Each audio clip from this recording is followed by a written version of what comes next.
Hello friends, very good evening. मैं हूं Om Prakash Patel, CM rise government higher secondary school, Adhartal, Jabalpur, Madhya Pradesh से। आज मैं पिछले साल का, क्योंकि 17 मार्च को आपका जो है वार्षिक परीक्षा है अंग्रेजी विषय की, तो उसका मैं थोड़ा सोच रहा हूं कि जो पिछले साल का जो पेपर हुआ था वार्षिक परीक्षा का, उसको मैं आपके सामने हल करने जा रहा हूं। कुछ चीज़ें बचेंगी तो देख लेंगे। अभी जो फ़िलहाल जितना मैंने सॉल्व किया है तो मैं शीघ्र आपके सामने रखने जा रहा हूँ। देखिए, आप देख रहे हो 102 हाई स्कूल परीक्षा वर्ष 2022 और हाई स्कूल एग्जामिनेशन, ये सब लिखा हुआ है। विषय अंग्रेजी। Read all the question carefully, है ना। इसके बाद read the instruction given below with the question before attempting. एक मिनट प्लीज़।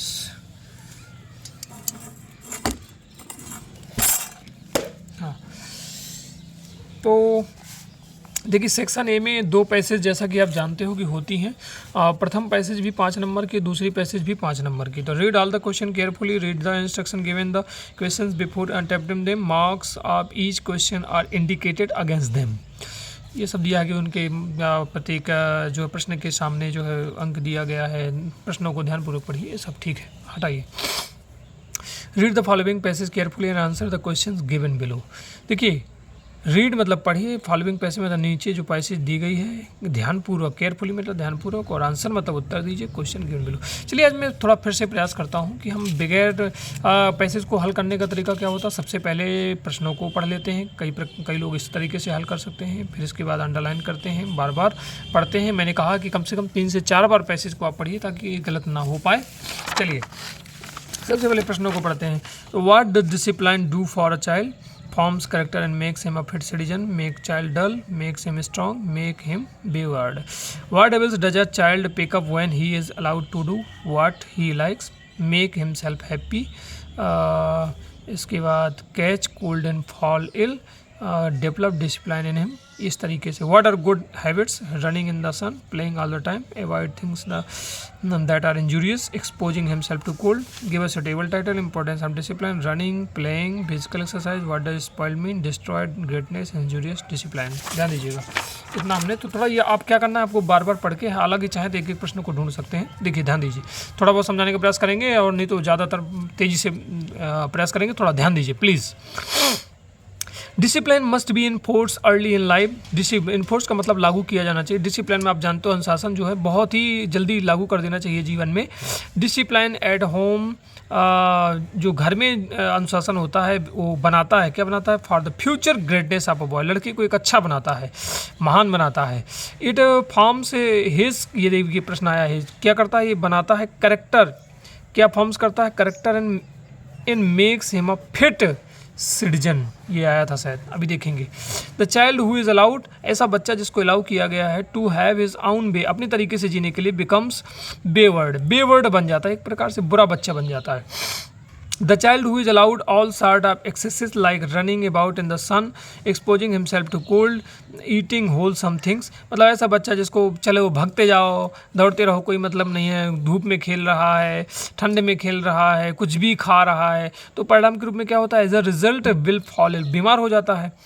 और फ्रिक्वेंटली और चाइल्ड, ऐसा बच्चा जो हुज हैबिट्स, जिसकी जो आदत हैं, हैव बीन डिसिप्लिन, अनुशासित कर दी गई हैं, and who has been taught to rise early, जिसको जल्दी उठना, attend to his lesson properly, सही तरीके से अपने लेसन को अटेंड करना, टेक फिजिकल एक्सरसाइज, मतलब शारीरिक रूप से व्यायाम करना, एट द प्रॉपर टाइम, सही समय में, एंड अवॉइड थिंग्स, और चीज़ों से दूर रहना जो हमारे लिए घातक हैं, हानिकारक हैं, will grow up to be a useful member of the society. ऐसा बच्चा क्या बनता है? समाज का एक उपयोगी बच्चा बनता है। द स्पॉइल्ड चाइल्ड, जो बच्चा बर्बाद हो गया, who has been allowed to run his own course, will show vice in younger days, younger then, जो ऐसा बच्चा जो पूरी तरीके से बर्बाद, जिसे अलाउ कर दिया गया भागने के लिए अपने तरीके से कोर्स, मतलब कोई भी डिसिप्लिन नहीं है, जब उसको पढ़ना है तो पढ़ लिया, जब खेलना है तो खेल लिया, ऐसा बच्चा।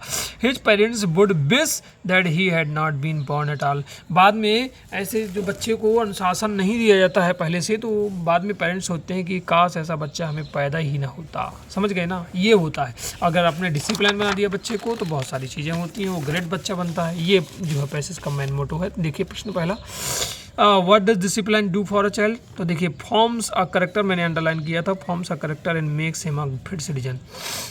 बाकी को हमें देखना ही नहीं है, ये सब करते ही नहीं है। What evils does a pick up when he is allowed to do what he likes, जब बच्चे को छोड़ दिया जाता है जो भी वो पसंद करे तो क्या होता है? Catch cold and fall ill, catch आया था ना कि जैसे मतलब धूप में खेल रहा है, ठंडी में जा रहा, तो भाई ये तो बीमार हो जाएगा, तो उसे बुखार आ जाएगा, तो खांसी जुकाम वगैरह आ जाएगा, है ना। व्हाट आर गुड हैबिट, अच्छी हैबिट क्या है? रनिंग इन द सन, धूप में दौड़ना नहीं। प्लेइंग ऑल टाइम्स, पूरे समय खेलना नहीं। Avoid things that are injurious, ऐसी चीज़ों से दूर रहना जो हमारे लिए ठीक नहीं है। एक्सपोजिंग हिमसेल्फ टू कोल्ड, अपने आप को ठंड में ले जाना नहीं, ये है avoid things that are injurious, ठीक है ना। Give a suitable title to, importance of discipline की यहाँ पे बात की गई है, आपने देखा है। What is spoil mean destroyed, इसका मतलब होता है, ठीक है, डिस्ट्रॉयड। चलिए, तो इसी प्रकार read the following passage carefully, हमने दूसरी पैसेज को भी सॉल्व कर लें, फिर एक साथ हम आप सभी को आंसर दिखाएंगे, ठीक है, थोड़ा धैर्य रखिए। Read the following passage carefully and answer the question given below it. ये गार्बेज मतलब कपड़े की बात, सॉरी कपड़ा कह रहा हूँ, कचरे की बात आती है। Is a great environmental hazard, मतलब एक जो कचरा होता है जो पर्यावरण के लिए थोड़ा सा एक बहुत बड़ा अजीब तरीके से पर्यावरण को नुकसानदेह तरह से है। It comes from various source, ये क्या आता है? कई प्रकार के सोर्सों से आता है, जैसे कि यूज्ड पेपर वगैरह हम यूज़ करते हैं, टिफ़िन पैकिंग वगैरह, टिफ़िन पैकिंग होती है, प्लास्टिक बैग्स वगैरह जो आते हैं, पन्नी वगैरह, आइसक्रीम जो पैकिंग होती है, रैपर्स जो चॉकलेट वगैरह की होती हैं, बॉटल के जो कैप्स होते हैं, फॉलन लीव्स फ्रॉम जो ट्री, जो पेड़ों से पत्तियाँ गिरती हैं, एंड मैनी मोर, और कई सारी चीज़ें। गार्बेज मेक्स द प्रेमाइसिस अगली, जो चीज़ों को क्या करता है? अगली मतलब क्रूप बना देता है। अनकेम्प्ड एंड ब्रीड्स डिजीजेज, और कई प्रकार की बीमारियां पैदा करता है। Lot of trash that is thrown away contents material that can be recycle, ऐसा बहुत सारी चीज़ें जिनको फेंक दिया जाता है उसको रिसाइकिल किया जा सकता है, रीयूज़ किया जाता है, सच जैसे कि पेपर वगैरह है, मेटल धातुएं हैं, गिलास हैं, which can be send to the nearest recycling centre पे भेज दिया जाए। Dispose of to the junk dealer, तो क्या करते हैं कि उनको दोबारा रिसाइकिल करके बनाया जा सकता है। It also contains organic matter such as leaves, जैसे कि पत्तियाँ वगैरह हैं, which can enrich soil fertility, इनसे क्या किया जा सकता है? तेल वगैरह निकाला जा सकता है। Compost pit can be made a convenient location, मतलब कंपोस्ट गड्ढे बना दिए जाए जहाँ पे खाद तैयार की जा सकती है। Where the refuse can be place with a layer of soil, जहाँ पे परत दर परत मिट्टी बन जाती है। ओकेजनल स्प्रिंकलिंग ऑफ वाटर, धीरे धीरे उसमें पानी खींचा जाए। This would help decomposition to make valuable fertilisers, अब जो खाद इससे तैयार होती है ना, तो वो क्या करती है कि खेती के लिए बहुत लाभदायक होती है। This would also prevents pollution, अब ये पॉल्यूशन को क्या करती है? रोकती है। That is usually cause by burning such organic waste, इनको जला करके तो क्या होता है? और प्रदूषण तैयार होता है ना। चलिए देखते हैं। The main source of garbage in present condition, और जो मेन स्रोत है गार्बेज का, कचरे का, वो क्या है? प्लाट्स एंड अदर मटेरियल्स है, कॉटन एंड क्लॉथ्स है, हाउस होल्ड थिंग्स, तो ज़्यादातर चीज़ें हाउस होल्ड थिंग्स हैं। हाउस होल्ड थिंग का मतलब घरेलू, अब ये सब वाटर एंड लिक्विड ये सब तो हैं, लेकिन अब इसमें सबसे अच्छा आंसर ढूंढना है तो हाउस होल्ड चीज़ में देखिए प्लास्टिक बैग वगैरह आप जब आप उठाते हो, है ना, और चॉकलेट वगैरह आते हैं, सब हाउस होल्ड की चीज़ें हैं। आप बॉटल लाते हो, बॉटल का कैप फेंक देते हो। लीव्स कैन इनरिच फर्टिलिटी, क्या बनाती हैं? सॉइल को बनाती हैं, मिट्टी की फर्टिलिटी को बढ़ाती हैं। The noun from a word recycled is, इसका क्या हो जाएगा? Recycling. Give the meaning of the word nearest, nearest का मतलब होता है closest. Garbage can be reused by recycling करके, रीसेलिंग, रिपेयरिंग, रिसाइकलिंग करके, ठीक है। चलिए हम दोनों के आंसर आपको दिखा देते हैं। सेक्शन ए में पहला जो प्रश्न था वो भी 5 नंबर का था, आप देख रहे हो। तो पहले का ए, दूसरे का बी, तीसरे का सी, चौथे का ए, पाँचवें का बी। फिर इसी तरह दूसरे में अगर आप देखना चाहें तो फर्स्ट का ए, सेकंड का बी, थर्ड का बी, फोर्थ का ए और फिफ्थ का बी। अब आती है सेक्शन बी की बात, जिसमें आप जो है नोट मेकिंग वगैरह या ऐसा कुछ पढ़ेंगे। तो नोट मेकिंग बनाने का जो तरीका होता है आप देख रहे हो, जैसे कि इसको बार बार पढ़ें। गेम्स एंड स्पोर्ट्स, जैसे हमको ये शुरू में ही ये लाइन मिल गई, गेम्स एंड स्पोर्ट्स। अब इसी पे ज़्यादातर चर्चा की गई। Are an important parts of education, देखिए आप देखेंगे ध्यान से। दे हेल्प हाँ ठीक है, दिखाई दे रहा है। Help him in the development of the physics and mind and student a sound body possesses a sound mind a B R B can. इसका अर्थ निकालने की कोई जरूरत नहीं है, अगर आप चाहें तो ठीक है, नहीं तो कोई भी मतलब ठीक ठाक यदि विद्यार्थी है तो लिख सकता है। Be can not have a fertile brain. Games and sport, देखिए एक बार फिर यहाँ पे आया, ये पूरा ज्यों का त्यों। Keep us healthy, they keep us alive and make us smart, ये सब जो है बार बार। Student can be there so to develop mind and body essential of wholesome personality. Games and sport, ठीक है, ये देखिए कम से कम 3-4 बार आ ही गया है, इसलिए इसका जो टाइटल है, आप चाहे टाइटल को आगे भी लिख सकते हो विद्यार्थियों, पीछे भी लिख सकते हो। जैसे हम नोट्स मेकिंग जिसको बोलते हैं, मेकिंग मतलब बनाना, नोट्स मतलब नोट्स। आंसर 3 नोट्स हमने डाल दिया, इसके नीचे चाहो तो अंडरलाइन कर सकते हो। फिर टाइटल अगर सबसे नीचे लिखना चाहो तो वहाँ भी लिख सकते हो, और नहीं यहाँ चाहो तो देखिए 1 नंबर का होता है, याद रखिएगा, गेम्स एंड स्पोर्ट्स 1 नंबर का होता है। इसके बाद विद्यार्थियों 2-2 लाइन ले लीजिए, उसमें से एक चीज़ लेकर के दो कुछ पॉइंट्स, सब हेडिंग और पॉइंट लिख दीजिए। जैसे मैंने लिखा पार्ट ऑफ एजुकेशन तो 1.1 दे दिया, इसके बाद फिर 1.2 दे दिया इसी में, फिर साउंड बॉडी लिख दिया, और 2.1 2.2, कम से कम 3 पॉइंट लिखना बहुत आवश्यक है, याद रखिएगा। 3 पॉइंट से क्या होगा विद्यार्थियों की कम से कम 3 नंबर, क्योंकि 4 नंबर का होता है, तो आपको देखिए मैंने लिखा था दूसरे पॉइंट में, दूसरे नंबर साउंड बॉडी, तो 2.1 पॉजिटिव साउंड माइंड, ठीक है। तीसरा जो सब हेडिंग है वो मैंने इस साइड लिख दी है, देख पा रहे हो आप, grade value 3.1 have good grade value in life, और virtue is laid in school. अब देखिए, ठीक है, ये इस तरीके से समाप्त होता है। अगर आप चाहें तो यहाँ भी टाइटल लिख सकते थे। अब सेक्शन बी में ही ये अभी तक 4 नंबर का था, तो 3 नंबर के पॉइंट और 1 नंबर का टाइटल। 4 नंबर का जो एप्लीकेशन आजकल आने लगा वो भी बहुत सरल आता है, क्योंकि आधा कंटेंट तो उसी में दे दिया था है। अब यू नवीन शर्मा भाई आ गया, आपको अपना नाम नहीं लिखना है, स्कूल का नाम भी अपना नहीं लिखना है, क्योंकि ये स्कूल का रीवा वाले स्कूल का नाम लिखना है। Application to your principal for issuing your book from the book bank. देखिए थोड़ा इसको प्रश्न आप सामने रख लीजिए, पिछले साल का पेपर, और इसको देखिए मैं कैसे, मैंने बिल्कुल कुछ नहीं अपने से जोड़ा है, ज्यों कहते हो, और ज़्यादा जोड़ने की जरूरत नहीं है, एडवांस बनने की जरूरत क्या भाई, नंबर तो 4 ही मिल रहे हैं आपको, 6 तो मिल नहीं जाने हैं, चाहे जितना अच्छा लिख दो, है ना। देखिए मतलब उसको व्यवस्थित लिखना है। लिखने का तरीका आजकल ये आ गया कि सीधी लाइन की जो 2 के नीचे द प्रिंसिपल, ये हमने, अगर आप चाहो प्रिंसिपल की स्पेलिंग बच्चे लगभग गलत लिख देते हैं, तो भाई वही पेपर में लिखा हुआ है, आप देख सकते हैं। गवर्नमेंट हायर सेकेंडरी स्कूल, इसकी तो स्पेलिंग गलत नहीं करेंगे क्योंकि आपने देख के लिखा है। सब्जेक्ट भी आपको वहीं लिखा है, इन एप्लीकेशन फॉर जो टू प्रिंसिपल लिखा रहता है वो यहाँ लिख चुके हैं, तो यहाँ पे हटा करके for issuing books from the book bank, देखिए मैंने पूरा वहीं से उतार दिया है। अगर आपको यकीन ना हो तो देखिए ये लिखा हुआ है, for issuing you book from book bank, देख लीजिए, इशूइंग फ्रॉम बुक बैंक। इसके बाद रेस्पेक्टेड सर और मैडम कोई भी हो सकते हैं, तो ये लाइन तो आपको फेमस ही है एमपी में ज़्यादातर। I beg to say that I am a student of your school, हर एप्लीकेशन में आप इतनी लाइन तो लिख ही दें। फिर हमें किस लिए लिखना है, इशू कराना है बुक, भैया तो बताना पड़ेगा कि हम गरीब हैं, किताबें नहीं खरीद सकते, इस वजह से, तो हम इतनी सी लाइन लिख दिया, I belong to poor family. ज़्यादा क्या लिखना है, मैं गरीब फैमिली से बिलोंग करता हूँ, so I am unable to buy books, book खरीदने में असमर्थ हूँ, please issue me book from the book bank, thank you so much, है ना। इसके बाद फिर मैंने लिख दिया योर्स फैथफुली, लिख दिया योर्स ऑब्डेंटली, जो भी आप लिखते हो। ये जो नाम है नवीन शर्मा, ये आप वहीं कहें, ये डेट वही डालना है जिस दिन आप लिखेंगे, जैसे एग्जाम देने 17 को जाएंगे तो 17 की डेट डालेंगे, ठीक है।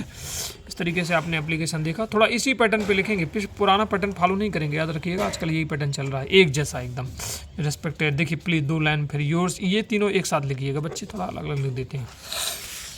अब रही बात क्वेश्चन नंबर सेक्शन बी में क्वेश्चन की 5 की, तो इम्पोर्टेंस आफ्टर वैल्यू, क्या लिखा हुआ है, value games and sports, wonder of science, my hobby and Indian festival wonder of science. इनमें से कोई याद होगा, मैंने लिखा नहीं है, अगर आपको कठिन लगता है, याद नहीं हो रहा तो कमेंट कीजिएगा, तो मैं फिर एक ऐसे बना के आपको दे दूंगा ताकि आपको ये भी सरल लगे। इसी तरीके से लुक एट द विजुअल, थोड़ा अलग ताजमहल के बारे में आया था, कभी कभी आसान सा आ जाता है, इसमें कोई वर्ड नहीं दिए हैं, थोड़ा कठिन हो सकता है, लेकिन आप 2-4 लाइन यदि ताजमहल के बारे में जानते हो तो लिख सकते हो। चलिए, जैसा कि मैंने लिखने का प्रयास किया है, एनिमेंस ये सब लिख दिया है। Museum of the white marble built in Agra between, इतने दिन में बनाया गया। अगर आपको कुछ नहीं तो आप लिख सकते हैं कि एम्परर शाहजहाँ के द्वारा बनाया गया, memory of his favourite wife, the Taj Mahal is the, कुछ भी लिख सकते हो, ताजमहल इज ब्यूटी। 3 नंबर का ही तो है, 2-4 लाइन लिख देंगे तो उसमें भी आपको ऐसा नहीं होगा कि कुछ नंबर आपको मिल ना जाए, ये थोड़ा ध्यान रखिएगा। ये मैंने लिखा है जो आप देख सकते हैं।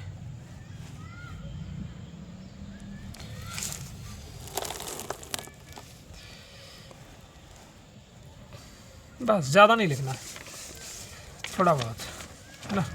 ये क्वेश्चन नंबर 6 हो गया। अब जो सेक्शन सी है वो भी question number 7, question number 8 5-5 number का आता है, ध्यान रखिएगा।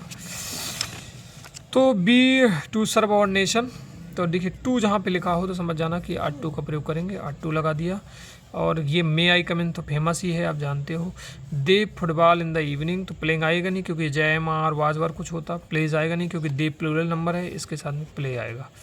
आई हैव बीन हेयर, ये मंडे निश्चित समय है, पॉइंट ऑफ टाइम है तो सेंस आ जाएगा। I am afraid, point of time मतलब एक निश्चित समय जो होता है, मंडे जनवरी फरवरी ये सब महीने जो होते हैं उनके पहले सेंस लगाते हैं।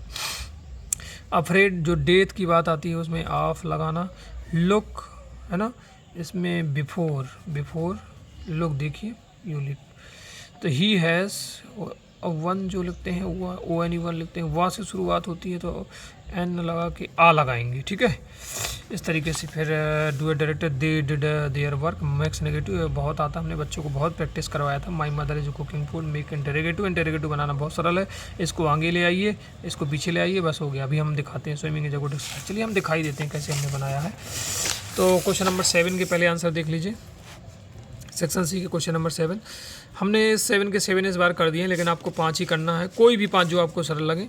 7 के 7 करेंगे आपको नंबर नहीं मिलेगा, 5 ही मिलेगा, मतलब 5 ही से ज़्यादा नहीं मिलेगा। आर्ट में प्ले सिंस आ बिफोर आ, ठीक है। इसके बाद क्वेश्चन नंबर 8 देखिए, जैसे कि हमने बना दिया है इसका क्वेश्चन नंबर 8 का। ये लिखा है दे डिड देयर वर्क, तो हमने लिखा है they did not do their work. क्यों? क्योंकि डिड जो है जो ये डिड ये जो दिया गया है पास्ट टेंस का है, और पास्ट टेंस की हेल्पिंग वर्ब डिड नॉट होती है। Is my mother cooking food, it is a good exercise to swim, Preeti said the Ista was working. Box is heavy that he cannot lift it unless he takes a taxi, will not reach station. A picture was being done by her. ये हमने बना दिया है। Active voice का थोड़ा हम बता देते हैं। ये पिक्चर को पीछे ले जाइए, जहाँ पे बेइंग ड्राइंग लिखा है तो बेइंग, ड्रा की थर्ड फॉर्म लिखिए ड्रॉन, तो आप picture was being drawn by, और पीछे ले जाइए बाई लिख के, और सी का क्या हो जाता है, सी का हो जाएगा हर, ठीक है। इसके बाद सेक्शन डी है। सेक्शन डी तो आपकी किताब से ही आता है ज़्यादातर चीज़ें। Section D, answer the following questions. Lencho wrote a letter, किसको लेटर लिखा था, गॉड को लिखा था उसने। How many brother and sister, seagull के कितने भाई और बहन थे, तो ये याद करने वाली चीज़ है, 2 भाई थे। हु आज sorry young seagull have many brothers की बात की जाए तो 2 भाई थे। हु आज with the young seagull on the less, कौन था, तो वह अकेला था, ही वाज अलोन। आपने पार्ट पढ़े होंगे तो याद ही होगा। The women in control centre look at the narrator, कैसे देखा था, स्ट्रेंजली। अन्य बेस्ट फ्रेंड वास, अन्य का जो बेस्ट फ्रेंड था वो कौन था, हर डायरी, जिसका नाम किटी था। Bread making is popular in Goa. ये आंसर सेक्शन डी के देख सकते हो आप। क्वेश्चन नंबर 9 में हालांकि अब 4 ही प्रश्न आएंगे नियम के अकॉर्डिंग, लेकिन ये 21-22 का है तो क्योंकि 6 आता था, 80 नंबर का पेपर था इस साल, तो 75 का है, 75 का, तो यहाँ पे 2 नंबर घट जाएंगे। God, too, he was alone, strangely, her diary, Goa. अब 10A भी आपकी किताब से ही आता है, फर्स्ट फ्लाइट जिसका नाम है। हालांकि 10A में भी कोई दिक्कत नहीं, क्योंकि ये पैसे दी गई हैं, यहीं से आप आंसर लिख सकते हो अगर आपको याद नहीं है, अगर आपको कहानियाँ नहीं सुनाई गई हैं स्कूल में। तो वंड्रा पेट्रोनिस्की, जैसे कि देखिए पहला प्रश्न हम आपको दिखा दें। Full name of bonus was Billy Bones Wanda Bounce Thomas, तो यहाँ पे देख सकते हो Wanda Petronski, name of the 13 in room 13 didn't have names like that, they had names easy to say like Thomas Smith Allen, there was only boy name Bounce Billy. तो Bounce बिली आपको ये मिला है, बाउंस बिली, ये वाला answer हो जाएगा। Number of rooms इन विच वांडी अभी हमको मिला, कितने रूम्स की बात की जा रही थी, 13, 13 ये दिया है। Who went to home alone, तो Wanda didn't have any friends, he came to school alone, कौन, वांडा, वांडा आई थी, है ना, वांडा। तो 10A के जो आंसर हैं, बिली, बाउंस है, फिर 13 है, वांडा है। फिर 10B आपकी जो है पोयम है, what is the boy now who has lost his ball, आपको याद आ गया होगा। द बॉल जो पोयम है, व्हाट इज टू डू, आई सा it go merely bouncing down the street and then merely over there it is the water, no use to say oh there are other balls. What has happened to the boy, the boy was amusing, the boy was happy, the boy was cheerful, the boy was sad. Which word means the same as a merely, merely का मतलब होता है जोवियली, चीयरलेसली, majorly, तो एक जैसे शब्द हैं आप देख सकते हो। तो ये ज़्यादातर चीयरलेसली से मिलता है। अनहैप्पीली का मतलब दुखी पूर्वक, मेजरली थोड़ा अलग टाइप का वर्ड है। The boy has lost his ball, it is in the, कहाँ पे, गार्डन, हाउस में, मार्केट में, वाटर में, गार्डन में। तो आपको पता है कि जो बॉल खोई गई थी वो कहाँ पे खो गई थी, वाटर पे, है ना। इसके आंसर इस प्रकार है, the boy was sad cheerlessly water.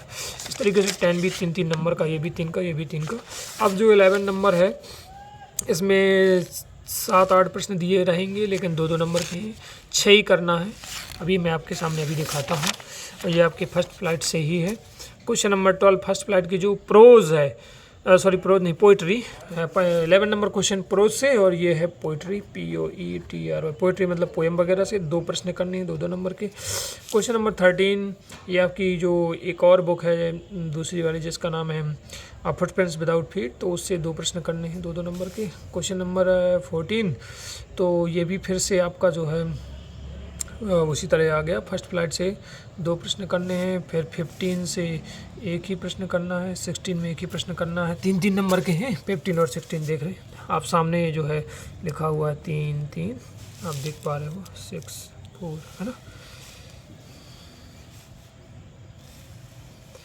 चलिए थोड़ा बहुत मैंने सॉल्व किया है, किसी कारणवश सॉल्व नहीं कर पाया हूँ अभी। मैंने कहा बुला के डालना तो है ही है। फिर भी अगर आपको कोई दिक्कत होती है ऐसा प्रश्न तो आप मुझे पोस्ट कीजिएगा, तो मैं फिर मैसेज कीजिएगा तो मैं देखूंगा, है ना। 11 नंबर के मैंने कुछ प्रश्नों को सॉल्व किया, जैसे कि पहले का आंसर मैंने लिखा है ना। फिर इसके बाद मैंने दूसरे का आंसर भी लिखा है।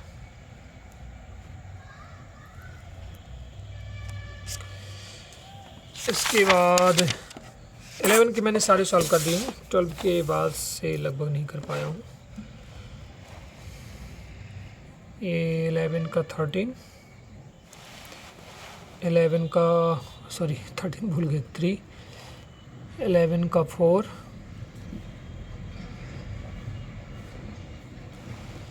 11 का 5, और ये लास्ट 6, और एक आपका एक्स्ट्रा दिया गया था, मैंने उसको भी सॉल्व कर दिया 7। ठीक है फ्रेंड्स, मुझे खेद है कि मैं पूरे प्रश्न नहीं अभी सॉल्व कर पाया हूँ, लिखा नहीं है तो मैंने उसको नहीं दिया है। फिर भी आपको जो दिक्कत होती है, अभी मैं क्या बोलते हैं, जो पेपर 4 सेट पेपर जो सॉल्व पेपर है, सेट पेपर अभी एग्ज़ाम का सरकारी स्कूलों में कराए गए थे, जो माध्यमिक शिक्षा मंडल भोपाल से भेजे गए थे। 4 सेट पेपर इंग्लिश की हर सब्जेक्ट के थे लगभग, उनको भी मैं जल्द ही सॉल्व करके आपके सामने रखूँगा। ठीक है दोस्तों, यदि पसंद आ रहा है तो लाइक कीजिए, सब्सक्राइब कीजिए, और मैसेज ज़रूर कीजिए कि हम क्या पढ़ाने का प्रयास करें, हम चीज़ों में क्या सुधारें, क्या चीज़ नहीं समझ में आती है तो हमें बहुत अच्छा लगेगा। बहुत बहुत धन्यवाद।